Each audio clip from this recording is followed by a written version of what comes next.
প্রিয় বন্ধুরা, কেমন আছেন? আশা রাখি ভালো। আমি মাঝে মাঝে একটা কথা বলি, আর তা হলো যে পবিত্র কোরআনের সাথে বেদের মৌলিক কোনো পার্থক্য নাই। তার প্রমাণ আমি এখনই দেব, আমার সাথে থাকবেন।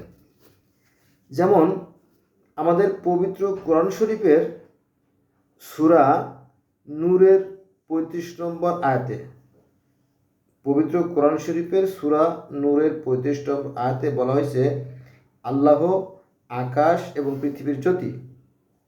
তো same to same, there is no difference between holy Veda and holy Quran. তো এখানে বেদও একই কথা বলছে। সেটা কীভাবে বলছে শোনেন, আমি বেদ থেকে বলছি। হে ভগবান, হে ভগবান, হে সৃষ্টিকর্তা বা হে আল্লাহ, তোমার জ্যোতি রূপের প্রতি নমস্কার। জ্যোতিরূপ অর্থাৎ এখানে কোরআনও বলতেছে জ্যোতিরূপ, আর এখানে বেদও বলতেছে জ্যোতিরূপ। হে ভগবান, তোমার জ্যোতিরূপের প্রতি নমস্কার, তোমার শব্দরূপের প্রতি নমস্কার এবং তোমার ব্যাপক রূপের প্রতি নমস্কার। এটা আছে অথর্ববেদের তৃতীয় অর্থাৎ থার্ড বা 3 অনুবাদ, দ্বিতীয় সূক্ত, আর বেদের পৃষ্ঠ নম্বর 861। ঠিক আছে। তো এখানে বেদ শব্দরূপের প্রতি এবং ব্যাপক রূপের প্রতি নমস্কার কেন বলল, তাই না? এ কথা কোরআনেও আছে। পবিত্র কোরআন শরীফ বলতেছে যে আল্লাহ আল জাহের, আল্লাহ আল বাতেন, অর্থাৎ তিনি প্রকাশ্য আছেন, তিনি গোপনও আছেন। যেমন এই যে প্রাণবায়ু, এটা হচ্ছে আল্লাহর নির্দেশ বা আত্মা। আদমের শরীরের ভিতরে আল্লাহ পাক ফু দিয়ে যে প্রাণ সঞ্চার করলেন, আবার সেই ফু অর্থাৎ সেই নিঃশেষ প্রাণবায়ু বের হয়ে গেলে আবার মানুষ মৃত। এটা ভেবেছেন কখনো? এটার বিষয়। এভাবে পবিত্র কোরআন এবং বেদ যদি আপনি দেখেন যে মৌলিক তেমন কোনো পার্থক্য নাই। আর একটা বাক্য বলি, সৃষ্টির আদিতে জল সকল কারণরূপে অবস্থিত সমগ্র জগৎ রক্ষা করছিল। এই যে জল থেকে সৃষ্টি বা পানি থেকে সৃষ্টি, এটা আছে পবিত্র কোরআন শরীফের সূরা হুদের 7 নম্বর আয়াতে। সেই কথাটা আবার বেদেও আছে। আচ্ছা, 6 নম্বরে আছে হিরণ্যগর্ভ। হিরণ্যগর্ভ শব্দ ডিম, বয়জা বা আন্ডা বা এগ, বুঝলেন তো? তো সেই হিরণ্যগর্ভ বলতে ডিম বা বয়জা, আঙ্গেরা, এগ বলা হয়েছে। এই হিরণ্যগর্ভ প্রজাপতি সকল জগতের সৃষ্টির আগে উৎপন্ন হয়েছিলেন।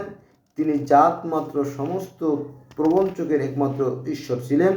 তিনি পৃথিবী ও দুলকাদি অর্থাৎ দুলকাদি সকল জগৎ সৃষ্টি করেন। যে প্রজাপতি দেবের উদ্দেশ্যে আমরা কবির দ্বারা পরিচর্যা করি। ঈশ্বরের প্রথম সৃষ্টি জলগুলো, ভালো করে খেয়াল রাখবেন যে ঈশ্বরের প্রথম সৃষ্টি জলগুলো পুত্ররূপে হিরণ্যগর্ভের উৎপত্তির জন্য ঈশ্বর বিশিষ্ট বীর্য গর্ভাশয় লাভ করেছিল। এখানে একটু বুঝতে সমস্যা হবে, আমি বলে দিচ্ছি।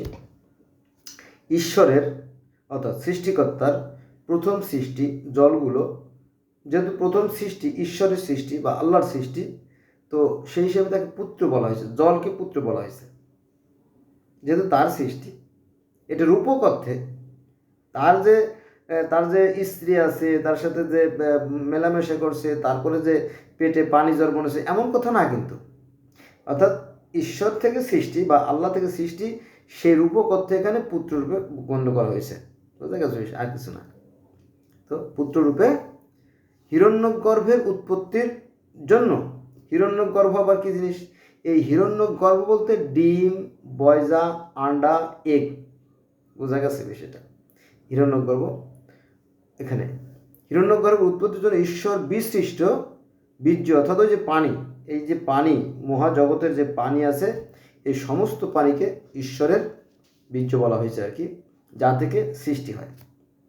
জানেন তো পানি থেকে সমস্ত সৃষ্টি সূচনা, এটা পৃথিবীর প্রত্যেকটা ধর্ম বিশ্বাস করে এবং বিজ্ঞানীরা তাই বিশ্বাস করে। এমনকি আমাদের পবিত্র কোরআন শরীফেও তাই আছে, সূরা হুদের 7 নম্বর আয়াতে যে পানি থেকে সৃষ্টির সূচনা।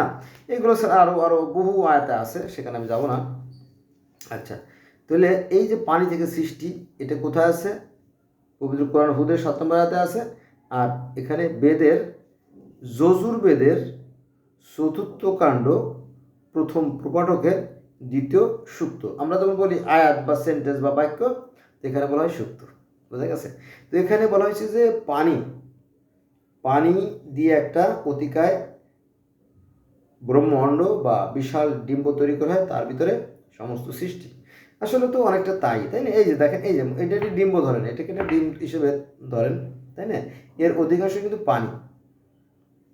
তারপরে পানির মধ্যে থেকেই অন্যান্য এই যে দেখেন এই যে যে যে এইগুলো স্থল ভাগগুলো আস্তে আস্তে জেগে উঠছে, তারপরে সেখানে সৃষ্টি হয়েছে, ইত্যাদি ইত্যাদি। এটার বিষয় তো বন্ধুরা, এই হলো বিষয়। তো আজকে এই পর্যন্ত রইল। ভালো থাকবেন।